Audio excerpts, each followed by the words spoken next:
Inilah skema penghapusan hutang galbay di pinjol dari pemerintah kita, yaitu OJK dan Bapak Prabowo menurut pendapat saya.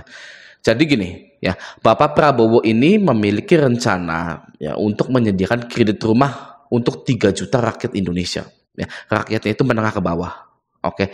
Nah, namun setelah rencana tersebut ingin dijalankan, ya, ada asosiasi, sebut saja asosiasi perumahan gitu ya, itu sudah menebak bahwa para masyarakat Indonesia ini kepentok di slik OJK mereka karena mereka banyak yang galbay, gitu ya. Nah, di sini bisa kita lihat di salah satu media Tempo.com dengan judul "Sebab Pinjol Bisa Jadi Penghambat Program 3 Juta Rumah Prabowo". Di sini dijelaskan seperti ini. Ya, kita baca sebentar.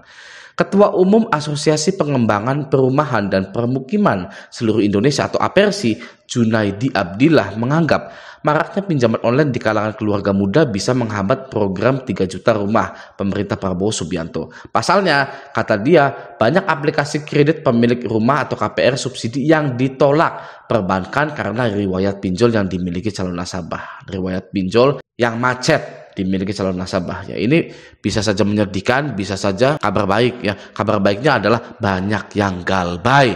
Ya, tidak hanya Anda saja, tapi anak-anak muda pun banyak sekali yang galbay gitu. Oke, nah selanjutnya penolakan oleh bank itu jelas jadi kendala, apalagi program 3 juta rumah nanti salah satu kendalanya di situ. Ya, kata Junaidi lewat sambungan telepon kepada Tempo.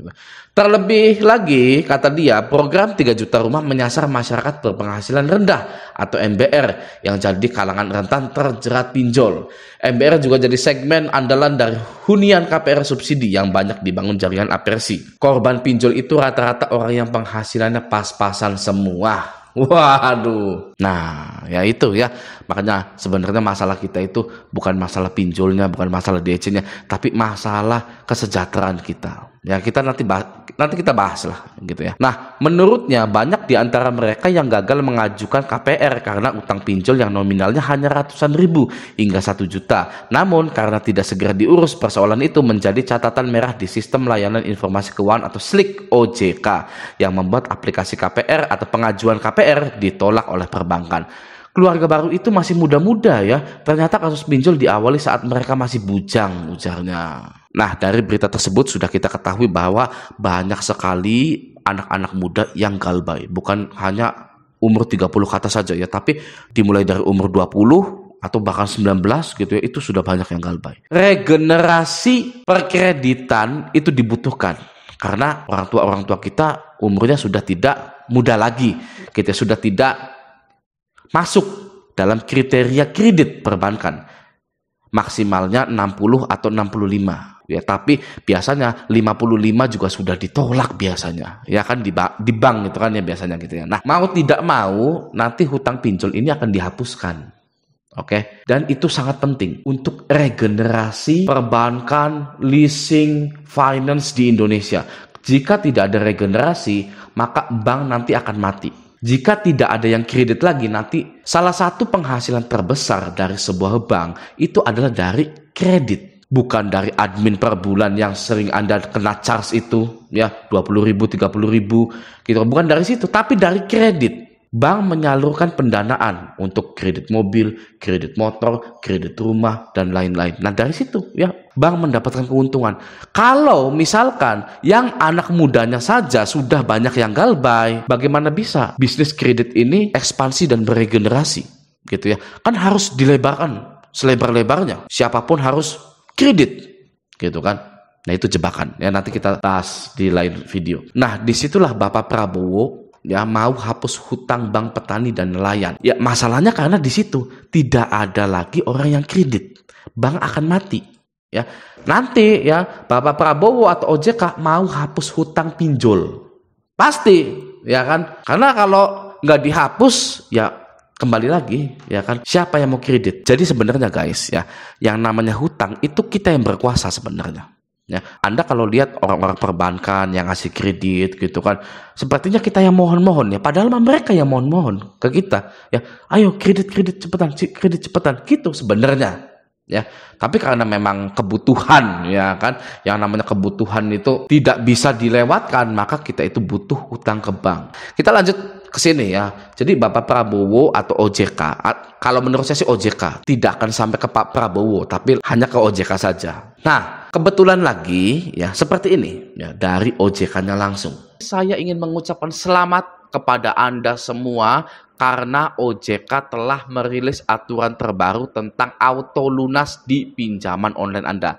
Jadi bagi yang gagal bayar ya. Nah, aturan ini saya dapatkan dari salinan surat edaran Otoritas Jasa Keuangan Republik Indonesia. Jadi resmi, bukan saya yang ngomong, bukan media berita-berita yang ngomong.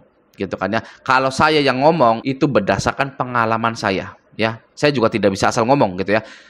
Saya pernah meng-up video tentang auto lunas Slik OJK dilancarkan. Nah, itu berdasarkan pengalaman saya gagal bayar di pinjol dan saya cek Slik OJK saya. Ternyata pinjol saya di auto lunaskan.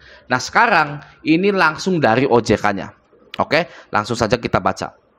Ya, kita scroll ke bawah di nomor 7 kalau nggak salah. 5, 6, 7. Nah, ini dia fasilitas, ini ya nomor 7, fasilitas mitigasi risiko bagi pengguna. Oke, bab 7 ini memiliki bentar sampai 15 nomor gitu ya, 15 poin gitu kan. Akan saya bacakan nomor poin yang penting-pentingnya saja. Oke, poin pertama ini penting untuk dipahami ya. Nomor pertama, kegiatan memfasilitasi mitigasi risiko bagi pengguna paling sedikit adalah ABCD gitu ya. Nah, Bang, mitigasi risiko itu apa sih, Bang? Artinya, nah, mari kita tanya Google saja ya. Oke, di sini sudah saya siapkan ya.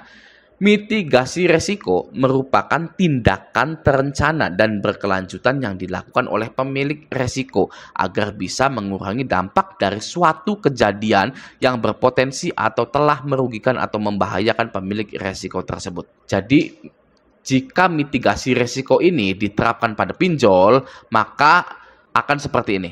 Mitigasi risiko merupakan tindakan terencana dan berkelanjutan yang dilakukan oleh pinjol agar bisa mengurangi dampak dari suatu kejadian atau banyaknya gagal bayar yang berpotensi atau yang telah merugikan atau membahayakan pemilik risiko tersebut atau pinjol tersebut. Jadi pinjol akan melakukan tindakan terencana agar pinjol tersebut tidak rugi dan tidak membahayakan perusahaan pinjol tersebut ya. Jelas ya. Oke, kita balik ke sini. Nah, kita sudah mengerti definisi dari mitigasi risiko. Mari kita baca poin A sampai E ini. Ya, karena ini penting. Yang poin A, melakukan analisis risiko pendanaan yang diajukan oleh penerima dana.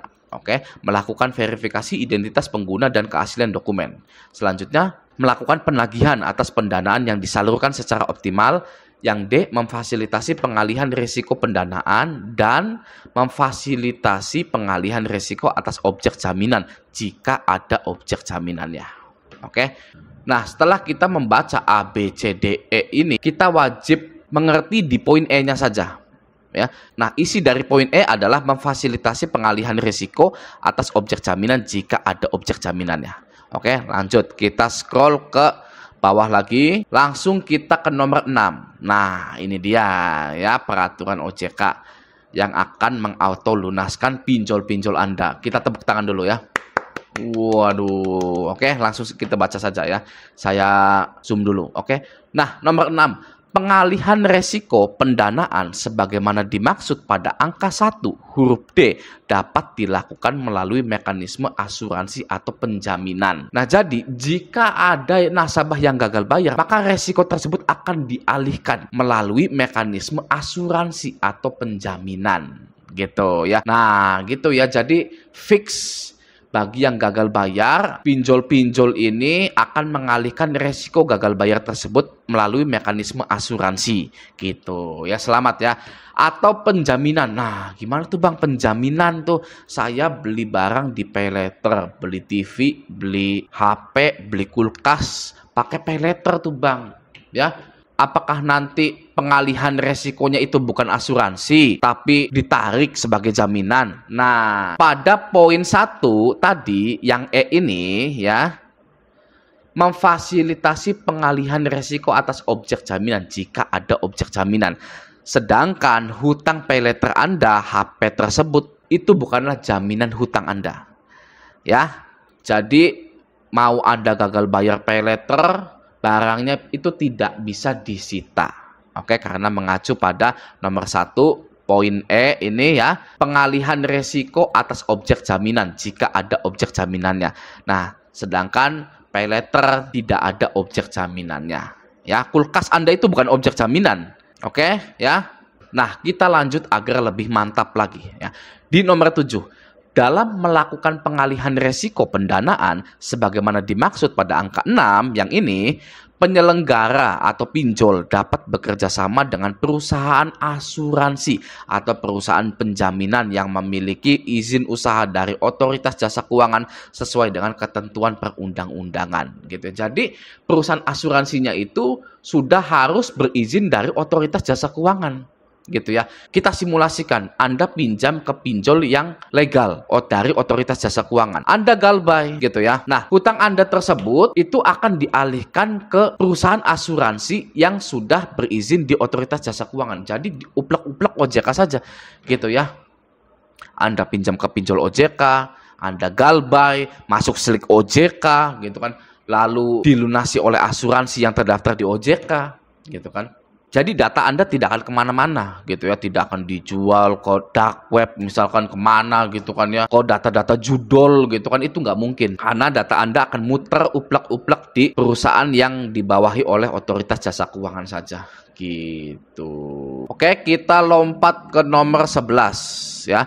Pengguna asuransi atau penjaminan sebagaimana dimaksud pada angka 6 merupakan kesepakatan antara pemberi dana dengan perusahaan asuransi atau perusahaan penjaminan gitu. Jadi ya harus bekerja sama antara pinjol dan perusahaan asuransinya gitu ya. Ini sudah diwajibkan gitu kan di nomor 11 ini. Lalu nomor 13, dalam hal pembayaran klaim, perusahaan asuransi atau perusahaan penjaminan langsung membayarkan klaim kepada pemberi dana atau penerima manfaat gitu ya. Jadi sudah fix ini ya, hutang Anda itu auto lunas karena ada klaim asuransi gagal bayar di sini.